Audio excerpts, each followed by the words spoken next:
சொல்லு. நம்ம இன்னைக்கு எங்கே தேங்காய் வரைக்கும் வந்திருக்கோம் முருகனே? உவரிக்கு. எத்தனை பேர் வந்திருக்கோம் முருகனே? 7 பேர் வந்திருக்கோம். 7 பேர் வந்திருக்கோம் அப்படி தானே? சரி, இன்னைக்கு நம்ம காய் எத்தனை ஆயிரம் காய் உரிக்க போகிறோம்? இன்னைக்கு 10,000 காய் உரிக்க போகிறோம். 10,000 காய் உரிக்க போகிறோம். 7 பேர் 10,000 காய் உரிக்க போகிறோம்.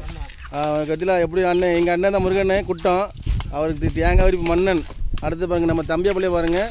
இவர் ஆனைக்குடியில் தேங்காய் உரிப்பு மன்னன். அவர் சிறப்பு உரிப்பு அப்படி. இவர் பேர் நாகப்பாம்பு நாகராஜா.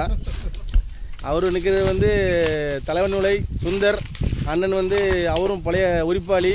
அப்படி நீங்கள் இந்த பக்கம் பார்த்தீங்கன்னா இவர் வந்து ராமகிருஷ்ணன். இவர் வந்து ஆனைக்குடி உரிப்பாளி. இவருக்கு பேர் 3000, ஆனால் உண்மையான பேர் ராமகிருஷ்ணன். நல்லா பார்த்துக்கிட்டீங்க அவர் மூஞ்ச. ஆமாம் அண்ணா, உங்கள் மூஞ்சை கட்டுங்கண்ணே. இவர் பேர் தங்கத்துறை. ஆனால் எங்கள் கேங் லீடர் வந்து இவர் பேர் தங்கக்கிளி. ஏன்னா தங்கமாலாம் உரிப்பார். ஆனால் தேங்காய் ஒரு நாள் 2 காய் உரிச்சிடுவார். இன்னொரு மனுஷன் வருவார், நான் ஆளை காணல. இப்போ பாருங்க சிங்கக்குட்டி வர பாருங்க மக்களே பாருங்கள். என்ன விலை? வல்லான் விலை. இவர் தான் வெட்டுப்புலி வீராசாமி. அண்ணா உங்கள் மூஞ்ச காமிங்க. குத்துங்கண்ணே வேகமாக காயை.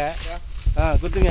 அப்படி குத்துறதுல அண்ணன் வேகமாக குத்துவோம். அப்படி ஒரு நாளைக்கு எப்படி பார்த்தாலும் 500லேருந்து 1000 குத்துருவா. அப்படி 1500லேருந்து 600, 1600 அப்படியா? குறைஞ்சபட்சம் அண்ணன் 2,500 காய் குத்துவா அப்படி ஒரு நாளைக்கு. எங்கள் அண்ணன் வந்து ஒரு நாளைக்கு 3000 காய் குத்திடுவார். இந்த அண்ணன் பார்த்துடுங்க. சரியா மக்களே? இதுதான்